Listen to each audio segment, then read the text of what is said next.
오늘은 에스겔 2장 말씀입니다. 에스겔 선지자를 하나님께서 부르셔서 사명을 주시는 그런 말씀이 나오고 있습니다.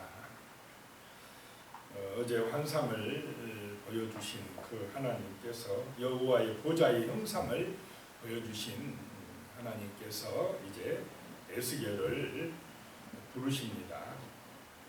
1절에 보시면요, 그가 내게 이르시되 인자야 내 발로 일어서라 내가 내게 말하리라 하시며 그랬습니다. 어제 말씀에 그 1장 28절에 보면 사방에 광채가 나고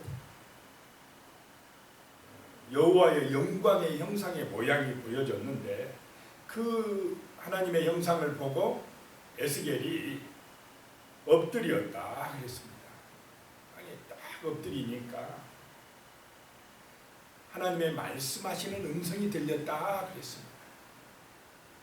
보좌 앞에서 엎드려 정말로 겸손한 마음으로 엎드릴 때에 하나님의 말씀이 임하더라라고 하는 것입니다. 겸손한 마음으로 엎드릴 때에 하나님의 말씀이 임하고 그 말씀이 임할 때 우리는 사명자가 될 줄로 믿으시기 바랍니다.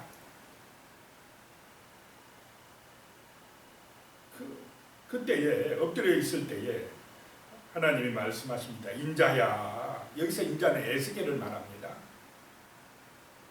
지금 에스겔은 별로 능력이 없습니다. 이때는 포로로 붙들려 온 형편이고 정말로 고난과 어려움을 당하는 그런 처지입니다. 자기가 무슨 일을 할 만한 그런 형편과 처지가 잘 안 되는 그런 상황이어서 하나님 앞에 엎드렸는데 하나님 말씀합니다. 인자야, 에스겔아, 너 힘으로 안 되는 거 안다 이 말입니다. 인자야, 내 발로 일어서라 내가 내게 말하리라 하시며 이제 엎드려 있지 말고 일어나라. 자, 말하려고 하니까 뭐 하라고 합니까 지금? 일어나, 내 말 들어 말입니다. 일어나라, 내 발로 일어나라. 내가 내게 말하리라 라고 말씀합니다. 내가 내게 사명을 주리라 라고 말씀하는 것입니다. 할 일이 있다는 것입니다. 이제 일어나서 할 일이 있다. 2절에요. 그가 내게 말씀하실 때에 그 영이 내게 임하사 나를 일으켜 내 발로 세우시기로 내가 그 말씀하시는 자의 소리를 들으니 그렇습니다. 하나님의 영은 뭐 할 때 임하느냐? 말씀하실 때에 임한다. 말씀을 들으실 때에 하나님의 영이 임한다라고 하는 것입니다. 우리는 말씀을 통해서 하나님을 만나는 줄로 믿습니다. 분명히 하나님의 형상이 보이지만은 그 형상도 중요하지만 더 중요한 것이 뭐냐? 그 속에서 나오는 말씀이다라고 하는 것입니다. 하나님의 말씀이 임하실 때에 그 영이 내게 임하시어서 일으켜 세웠다는 것입니다. 나를 일으켜 내 발로 일어서게 했다. 일어나는 것도 하나님의 영이 임할 때에 일어나게 되고 사명감을 가지게 되고 우리는 정말 하나님의 사역을 하게 될 줄로 믿습니다. 물론 내 발로 일어났지만은 말씀이 임할 때 성령이 임하시고 일어나게 하셨다라고 하는 것입니다. 하나님이 일으켜 세우셨다라고 하는 것입니다. 나를 일으켜서 내 발로 세우시기로 내가 그 말씀하시는 자의 소리를 들으니 그랬습니다. 일어나서 이제 하나님의 말씀을 들었다라고 하는 것입니다. 말씀을 들을 때에 중요한 것은 그 말씀을 듣고 순종하는 것인 줄로 믿으시기 바랍니다. 말씀대로 순종하는 것입니다. 3절에요. 내게 이르시되 인자야 에스겔아 내가 너를 이스라엘 자손 곧 패역한 백성 나를 배반하는 자에게 보내노라. 그들과 그 조상들이 내게 범죄하여 오늘까지 이르렀나니 그랬습니다.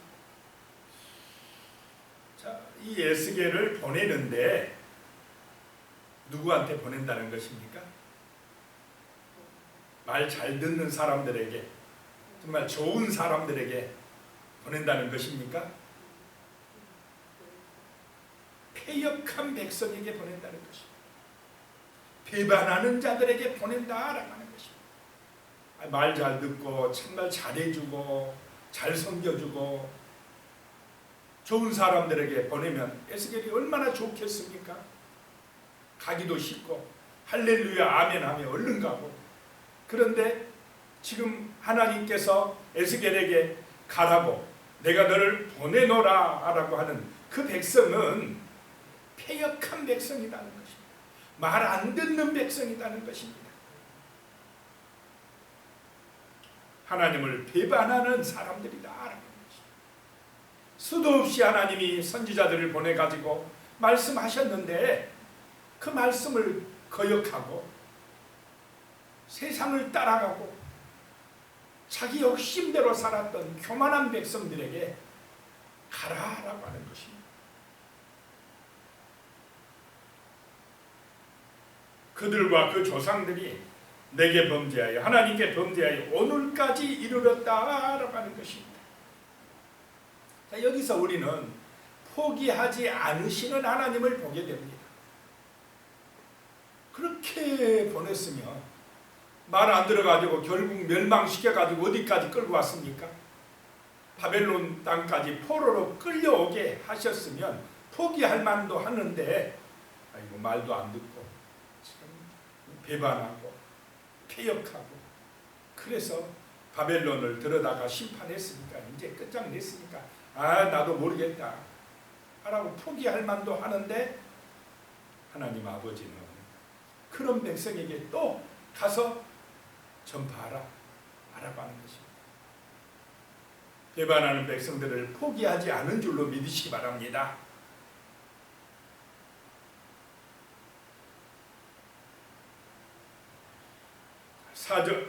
사절에 보면요, 이 자손은 얼굴이 뻔뻔하고 마음이 굳은 자니라.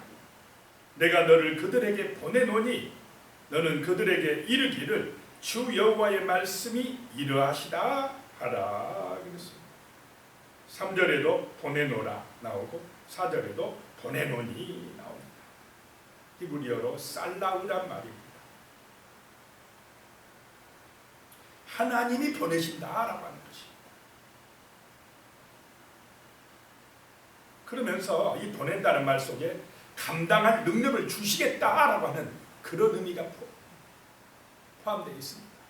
에스겔의 입장에서 보면은 내가 뭐 할 수 있습니까 하나님? 내가 가서 말한다고 듣겠습니까? 라고 하는 인간적인 생각이 들 수가 있다 이 말입니다. 그렇지만 하나님은 내가 보내. 너는 내 말에 순종해야 돼. 자, 육신적으로 인간적으로 에스겔 가고 싶은 마음이 있겠습니까? 내가 말한다고 안 돼. 아니, 내가 가서 말하면은 오히려 누구만 힘들어지겠습니까? 오히려 그냥 말하는 에스겔이 무한당하기도 하고 정말 외면당하기도 하고 오히려 공격받을 수도 있습니다. 그런데 가라는 것입니다. 자, 이럴 때 순종이 필요할 줄로 믿습니다. 가서 해도 안 될 걸 뻔히 아는데 가라는 것입니다. 그 사람들은 얼굴이 뻔뻔하고 마음이 굳어져 있단 말입니다. 얼굴이 뻔뻔해가지고 창피한 줄도 모른다는 것입니다. 부끄러운 줄도 모르고 마음은 굳어져가지고 아무리 하나님 말씀을 전해도 이 마음같이 굳어져가지고 길가바같이 되어서 받아들이지 않는 그런 사람들인데 가서 여호와의 말씀을 전해라 라고 하는 것입니다.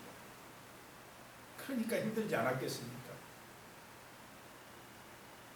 5절에요. 그들은 패역한 족속이라 그들이 듣든지 아니 듣든지 그들 가운데에 선지자가 있음을 알지니라. 중요한 것이 듣고 안 듣고 그거는 둘째 문제고, 그들 가운데 하나님의 말씀을 선포하는 사람, 선지자가 있는 것이 중요하다라고 하는 것입니다. 듣든지 아니 듣든지, 이 말은 그 듣는 사람들에게 하는 말이 아니라 에스겔에게 하는 말씀입니다. 너는 그 사람들 듣든지 안 듣든지 그거 신경 쓰지 마라. 안 듣는다고 낙심할 필요도 없고 좌절할 필요도 없어. 중요한 것은 네가 가서 내 말을 전하는 것이 중요해. 그들 가운데 선지자가 있다고 알려주는 것이 중요해 라고 하는 것입니다. 그래서 우리가 전할 때에 그 안 듣는 그 사람들에게 초점을 맞춰가지고 이 사탄의 자식들아 이렇게 할 필요가 있습니까 없습니까? 없다 이 말. 듣든지 아니 듣든지 내가 해야 될 일만 하라 이 말입니다. 가서 하나님의 말씀을 그냥 전하라는 것입니다. 6절에요. 인자야 너는 비록 가시와 찔레와 함께 있으며 정갈 가운데 거주할지라도 그들을 두려워하지 말고 그들의 말을 두려워하지 말지어다. 그들은 패역한 족속이라도 그 말을 두려워하지 말며 그 얼굴을 무서워하지 말지어다 라고 말씀합니다. 에스겔아 내가 가는 그곳이 비록 가시와 찔레와 정갈 가운데에 거주하게 된다 할지라도, 그러면 지금 에스겔이 사명을 받고 가야 돼서 가서 말씀을 전해야 될 그곳이 가시, 찔레, 정갈 이런 것이 있다는 것은 엄청나게 힘들다는 것입니까? 아닙니까? 온갖 핍박과 모욕과 멸시와 천대가 뒤따를 것이지만은 이 말입니다.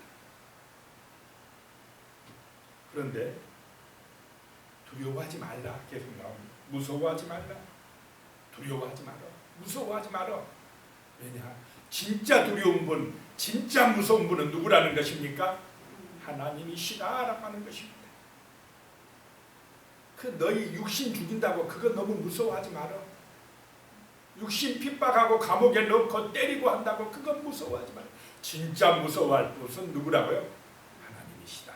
사람의 육신과 영혼을 어디다 집어넣는다는 것입니까? 심판 때에 지옥에, 지옥불에 넣는다. 하나님이 두렵다라고 하는 것이. 그 사람들 너무 두려워하지 마라라고 하는 것이.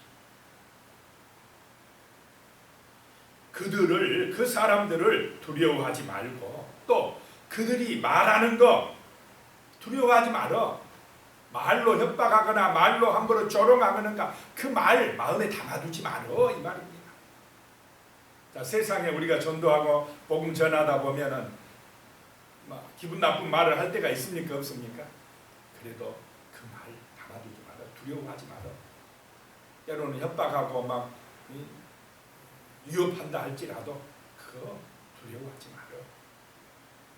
그들의 얼굴을 무서워하지 말어. 이렇게 이야기합니다. 말씀을 합니다. 7절이에요. 그들은 심히 패역한 자라. 그들이 듣든지 아니 듣든지 너는 내 말로 고할지어다 라고 말씀합니다. 그 가서 말씀을 전해야 될 그 백성은 그냥 패역한 것도 아니고 심히 패역했다는 것입니다. 저번에 말씀드렸지만 소돔과 고모라보다도 그 죄가 더 심했다라고 하는 것입니다. 얼마나 타락했냐 이 말이에요. 그런데 그 사람들을 하나님이 포기하지 아니하고 가서 듣든지 아니 듣든지 내 말을 전해라 라고 말씀합니다. 좌절하지 말고 두려워하지도 말고 이 하나님의 말씀을 선포해라. 선지자가 있다는 것을 알려줘라 라고 하는 것입니다. 이것이 우리 사명인 줄로 믿으시기 바랍니다. 내가 전했는데 안 듣고 비방하니까 낙심하고 아휴 전도해도 안 되더라. 기도해도 안 되더라. 이 세상은 이제 안 되는 거야. 그렇게 하지 마라 이 말이야. 내가 전할 때 듣든지 안 듣든지 일단 전해주는 하나님의 말씀을 전해주는 사람이 있다는 걸 알려줘라 라고 하는 것입니다. 포기하지 말라는 것입니다. 8절에요. 너 인자야 내가 내게 이르는 말을 듣고 그 패역한 족속같이 패역하지 말고 내 입을 벌리고 내가 내게 주는 것을 먹으라 하시기로 그랬습니다. 에스겔아 내가 내게 이르는 말을 듣고 먼저 누가 들어야 된다 이 말입니까? 에스겔이 들어야 됩니다. 사명자가 들어야 됩니다. 오늘날 우리가 하나님의 성도들이 먼저 말씀을 들어야 됩니다. 그래야 나가서 전할 수가 있다라고 하는 것입니다.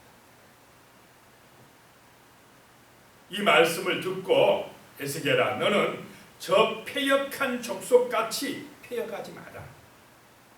말씀을 안 듣고 마음이 굳어지고 얼굴이 뻔뻔한 저 패역한 족속들, 그 사람들 누구 마음대로 삽니까? 자기 마음대로, 자기 욕심대로, 자기 영광을 위하여 살아가는 그 사람들 같이 패역하지 말고 이 말씀을 들으라 이 말입니다.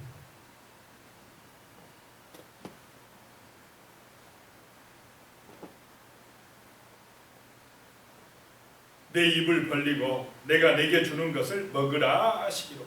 이 에스겔에게 임할 때는 그냥 말씀으로만 임하는 것이 아니고 꼭 뭐합니까? 보여줍니다. 환상을 보여주고 하나님의 말씀이 임하는 것입니다. 그래서 9절에 보니까 내가 보니 보라 한 손이 나를 향하여 펴지고 보라 그 안에 두루마리 책이 있더라. 손을 딱 보여주더라는 것입니다. 이 손은 성경에서 하나님의 권능을 나타낼 때가 있고 또 하나님의 계시를 전달해 줄 때에 등장합니다. 하나님의 손이다라고 하는 것입니다. 그 손이 딱 나타나더니 에스겔 앞에 쫙 펴집니다. 그 안에 보니까 두루마리 성경이 있더라. 두루마리 책이 있더라라고 하는 것입니다. 말씀을 주시는 것입니다. 10절에요. 그가 그것을 내 앞에 펴시니 그 안팎에 글이 있는데 그 위에 애가와 애곡과 재앙의 말이 기록되었더라. 애곡과 애가 재앙의 말, 이 말은 심판의 말씀이 안팎으로 앞뒤로 가득 써 있더라라고 하는 것입니다. 이런 심판의 말, 정말 재앙의 말을 전할 때에 그 사람들이 좋아하겠습니까? 근데 이 심판의 말씀을 먼저 누가 받으라요? 에스겔아, 네가 받아. 받고 받아먹고 이 말씀을 가지고 가서 듣든지 아니 듣든지 그들에게 그 패역한 족속들에게 전하라라고 하는 것입니다. 이것이 내가 내게 준 사명이다 라고 하는 것입니다. 그래서 오늘 우리 그리스도인들에게 하나님이 주시는 사명이 바로 이렇게 그 사람들이 듣든지 안 듣든지 이 복음을 전하라고 하는, 성경의 말씀을 전하라고 하는 사명자로 우리를 불러주신 줄로 믿으시기 바랍니다. 복음의 증인으로 부름을 받았다. 이 복음만이 그들의 영혼을 살리고 그들에게 영원한 생명을 주고 구원에 이르게 하는 길이다라고 하는 것입니다. 세상은요, 육신의 성공만을 말합니다. 어떻게 하면 더 부자로 살고 잘 먹고 잘 살고 더 좀 즐기고 살고 뭐 그런 것만 이야기하지만 그런다고 해서 안 죽습니까? 그런다고 해서 천국 갑니까? 영원한 생명에 대해서, 영적인 것에 대해서는 세상은 관심이 없습니다. 모릅니다. 소돔과 고모라 같은 세상만 만들려고 합니다. 이 땅에서 그냥 바벨탑 높이 높이 쌓아서 번성하는 것, 그것만 잘하는 걸로 생각하고 있습니다. 그런데 정말 사람은 육신의 삶도 아름다워야 되지만 이 속사람도 구원받아야 될 줄로 믿습니다. 내면의 가치도 중요하다 이 말입니다. 정말 우리의 삶이 하나님의 말씀으로 사명을 받아서 또 듣든지 안 듣든지 복음을 전하는 그런 믿음의 삶이 되게 해달라. 이런 사명자들이 일어나는 교회가 되게 해달라고 같이 기도하겠습니다. 살아계신 하나님 아버지, 정말 오늘 말씀을 통해서 포로로 끌려가서 정말 비참한 생활을 하는 그 에스겔에게 하나님의 말씀을 전하라는 선지자의 사명을 주시는 것을 보게 됩니다. 정말 에스겔의 형편과 처지를 보면은 도저히 정말 하나님의 사명을 감당할 만한 그런 능력도 그런 환경도 형편도 아닙니다. 그런데 하나님께서 에스겔에게 또 환상을 보여주시면서 말씀으로 임하셨습니다. 하나님의 영이 임하셨습니다. 일으켜 세워주셨습니다. 그러면서 패역한 백성에게 보내노라 라고 말씀하셨습니다. 하나님 아버지, 오늘 또 우리를 부르셔서 정말로 저 패역한 백성들, 배반하는 백성들에게 가서 듣든지 아니 듣든지 그들에게 말씀을 전하라고 우리를 불러주시는 줄로 믿습니다. 하나님 아버지, 우리가 하나님의 교회에서 은혜를 받고 세임을 얻고 정말 우리가 살아가는 삶의 현장에서 이 말씀의 증인이 되게 하여 주시옵소서. 복음을 전하는 선지자의 사명을 감당할 수 있도록 하나님께서 능력을 주시고 먼저 우리에게 말씀을 주시고 성령 충만함을 허락하여 주시옵소서. 그리함으로 정말로 세상을 두려워하지 말게 하여 주시고 그들이 하는 말을 두려워하지 말게 하시며 그들의 얼굴은 무서워하지 말게 하여 주시고 강하고 담대한 믿음의 백성이 되어서 참으로 하나님 아버지, 우리가 복음의 증인으로 살아갈 수 있도록 능력 주시고 은혜 주시옵소서. 그런 하나님의 교회들이 되게 하여 주시옵소서. 그런 하나님의 거룩한 백성들이 될 수 있도록 성령이여 은혜 주시옵소서. 능력 주시옵소서. 힘을 주시옵소서. 함께하여 주시옵소서. 예수님의 이름으로 기도드리옵나이다. 아멘. 이제는 우리 주 예수 그리스도의 은혜와 하나님 아버지의 무한하신 사랑과 성령님의 교통하시고 함께하시는 놀라운 은혜가 하나님의 말씀으로 세임을 얻고 은혜를 받아서 듣든지 아니 듣든지 이 말씀을 전하길 원하는 우리 귀한 성도님들 머리 위에 가족과 자녀손들과 하시는 모든 일들 위에 영원히 함께하시기를 간절히 축원하옵나이다. 아멘.